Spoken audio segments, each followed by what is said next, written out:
এক ভাবি আমাকে ভালোবেসে সজনে ডাঁটা দিয়েছে। আমি মহা খুশি সজনে ডাঁটা পেয়ে। ভাবিকে অনেক অনেক ধন্যবাদ যে মনে করে আমাকে সজনে ডাঁটা দিয়েছে।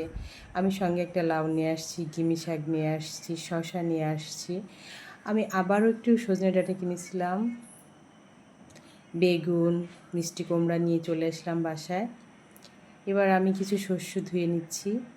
শস্য ছাড়া সজনে ডাঁটা আমি ভাবতে পারি না। সজনে ডাঁটা শস্য দিয়ে খেলে বেশ মজা লাগে।